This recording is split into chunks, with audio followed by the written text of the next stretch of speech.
اور یہ جو محسن نقوی ہے نا، میں آپ کو ایک تاریخ مختصر سناؤں گا 2 منٹ میں. آج سے 35 یا 40 سال پہلے، یہ آج کل حکومت وہاں ایران میں خامنائی کی ہے، اور یہ خامنائی اصل میں مشہد کے رہنے والے ہیں. کہاں کے رہنے والے؟ مشہد کے. مسجد اہل سنت کا بنا میں مسجد شیخ فیض، یہ سنیوں کا مسجد تھا. یہ مسجد خامنائی کی ماں کی گھر کے قریب تھی.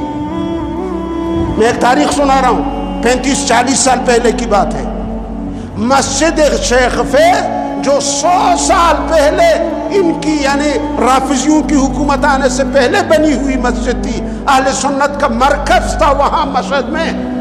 خامنائی کی ماں نے کہا یہاں 5 ٹائم اذان ہوتی ہے، میری نیند خراب ہوتی ہے، یہ شور ہوتا ہے، میں یہ اذان سنیوں کا برداشت نہیں کر سکتی.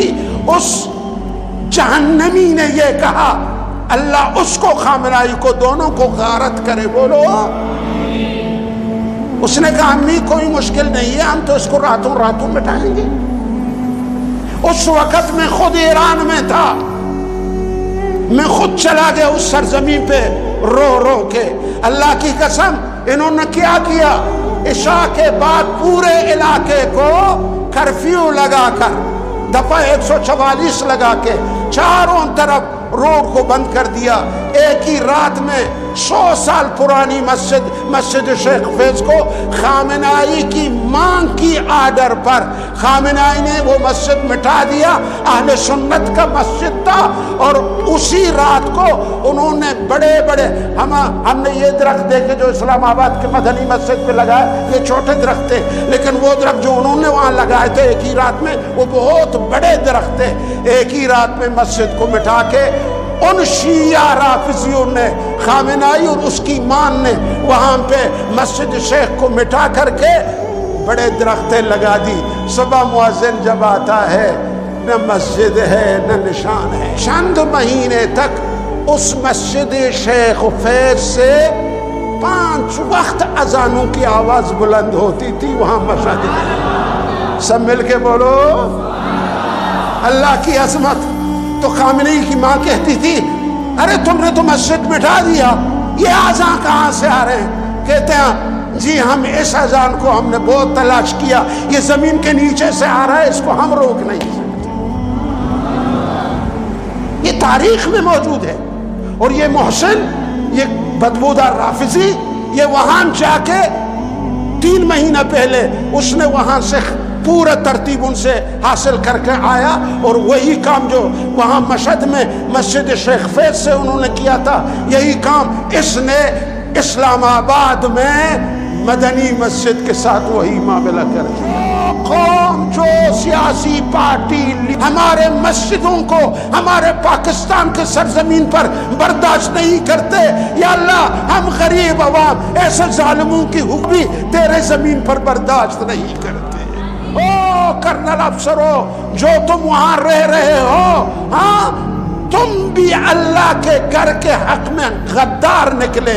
تم اللہ کے غدار ہو، میرے نبی کے غدار ہو، تم قرآن کے غدار ہو، تم مساجد کے غدار ہو، تم مدارس کے غدار ہو، تم صحابہ کے غدار ہو، تم اہل بیت کے غدار ہو، تم مومنین مسلمین کا غدار ہو. تم نے سب سے بڑی خیانت انجام دی ہے.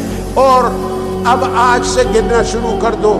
جامعہ عثمانیہ کے مقتدی ہو، آپ نے پہلے حدیث میں پڑھا تھا نا اللہ تعالیٰ چاہتے ہیں میں عذاب دینا چاہتا ہوں امت کو، لیکن جب میری نگاہیں کس پر پڑتی ہیں تو پھر میں عذاب کو کیا کرتا ہوں؟ کینسل.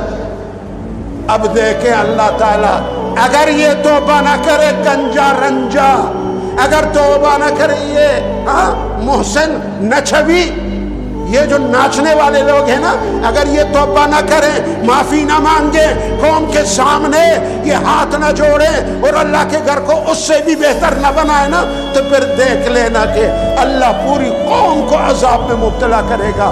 تم یہ دعا کرو یا اللہ جو مجرم ہیں ان کو عذاب میں مبتلا کرو. ہم مظلوم ہیں، ہماری دسترسی نہیں ہے، طاقت نہیں ہے، ہم دل و جان سے مذمت کرتے اور اپنے آپ کو قربان کرنے کے لیے تیار ہیں۔ جان کی ضرورت ہو، مال کی ضرورت ہو، زندگی کی ضرورت ہو، سب کچھ اللہ کی دین کے لیے، قرآن کے لیے، مسجد کی آبادی کے لیے تم سب کچھ قربان کرنے کو تیار ہو یا نہیں؟ تو اٹھا کے بول دو، اگر کوئی ولد الحرام ابن الحرام غدار ابن غدار ابن غدار ابن غدار آپ کے علاقے میں آپ کی مساجد کو مٹانے آئے گا، تم اس کو ویسا ہی جانے دو گے؟ اس کو گاجر مولی کی طرح کاٹ کر رکھ دیں گے، مگر نہیں تو خود کٹ جائیں گے، لیکن اللہ کی گھر کو گرنے۔ نعرہ تکبیر!